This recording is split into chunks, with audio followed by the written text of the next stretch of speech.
All right, today we're jumping into a book that has been a total game changer for so many people. James Clear's Atomic Habits. The big idea is actually pretty simple, but it is so powerful.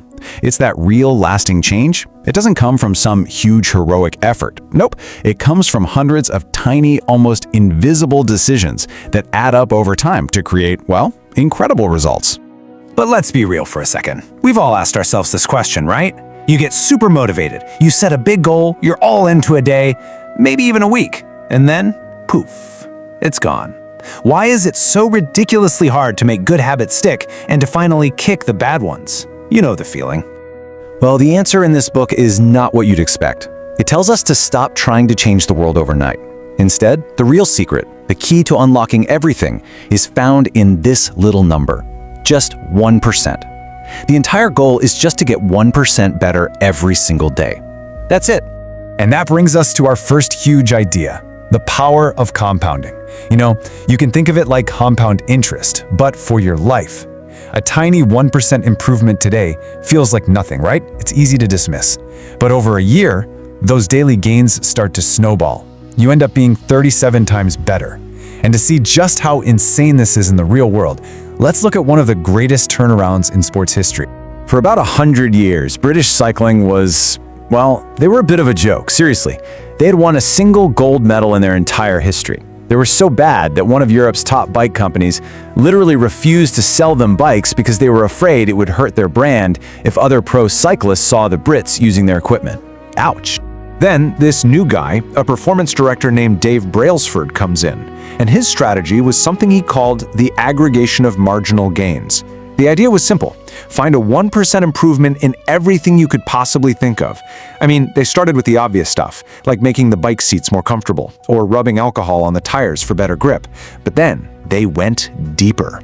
They hired a surgeon to teach the team how to wash their hands properly to avoid getting sick. They even painted the inside of their truck white, just so they could spot tiny bits of dust that might mess with the finely tuned bikes. Talk about obsessive. And the payoff? Oh, it was absolutely mind-blowing. Just 5 years after this guy took over, the British cycling team completely dominated the 2008 Olympics. Then they did it again in 2012. They set a ton of world records. They won 5 Tour de France titles in 6 years. It was a total takeover.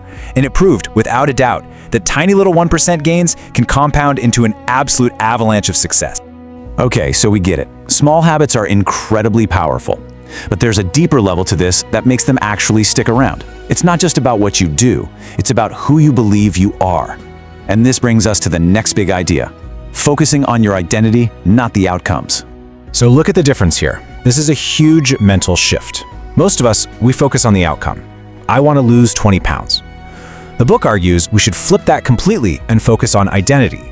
I am a healthy person. The goal isn't just to run a marathon, it's to become a runner. Every single time you lace up your shoes and go for a run, even a short one, you're casting a vote for that new identity. And this quote from Clear just nails it. When your actions and your identity are perfectly aligned, you're not trying to change anymore. You're just being you. You're simply acting like the type of person you already believe yourself to be. And that, right there, is the most powerful kind of motivation you can possibly have. Okay, but what about willpower? That thing we all think we need more of? Atomic Habits basically says that's a myth. The real secret to self-control isn't about having more of it. It's about designing your life so you need to use it less often. It's about becoming the architect of your own environment. And to really get this, we got to talk about this incredible and kind of shocking story from the Vietnam War. While some members of Congress were visiting troops, they stumbled onto something that was really alarming.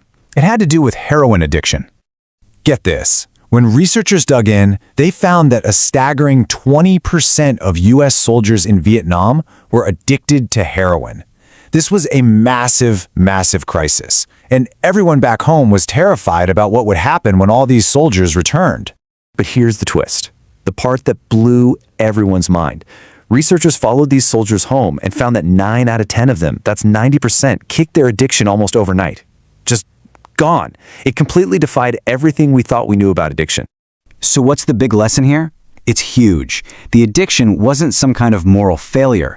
It was a direct response to a crazy, stressful environment that was filled with triggers. Once the soldiers came home, those triggers vanished. And this just proves a really powerful lesson. Our environment is like this invisible hand that guides our behavior, way more than our willpower ever could. Okay, so if our environment is that powerful, how do we actually use that to our advantage? This is where the book gives us some brilliant, super simple strategies to make good habits easier and bad habits a whole lot harder. Okay, here's a super practical tool from the book. It's called an implementation intention. All the studies show that people who make a very specific plan for when and where they'll do a new habit are way more likely to actually do it. The formula couldn't be simpler. You don't just say, I'm going to exercise more. You say, I will go for a 20-minute run at 7 a.m. in my neighborhood park. That clarity makes all the difference. It's all about making the right choice the easiest choice. It's about reducing friction. Think about it. If you want to work out, lay your gym clothes out the night before. Want to eat healthy? Do your meal prep on Sunday so healthy food is ready to go. Want to read more? Just put a book on your pillow in the morning. You're basically setting up your future self for success. All right, we are so close. We've got our tiny habits, they're tied to our identity, we've made them easy, but there's one last piece of the puzzle, and it might be the most important one of all. It's what the book calls the cardinal rule of behavior change. So here's the problem our brains have, right? The reward for a good habit, like going to the gym or saving money, is way off in the future. But the reward for a bad habit, like eating a cookie, that's right now. And our brains are basically wired to care way more about right now than they do about later. So we have to find a way to trick our brains and make the good habits feel good immediately. And this story about the paperclip strategy is just a perfect example of how to do it. It's about this young stockbroker who had to make 120 sales calls a day, a real grind.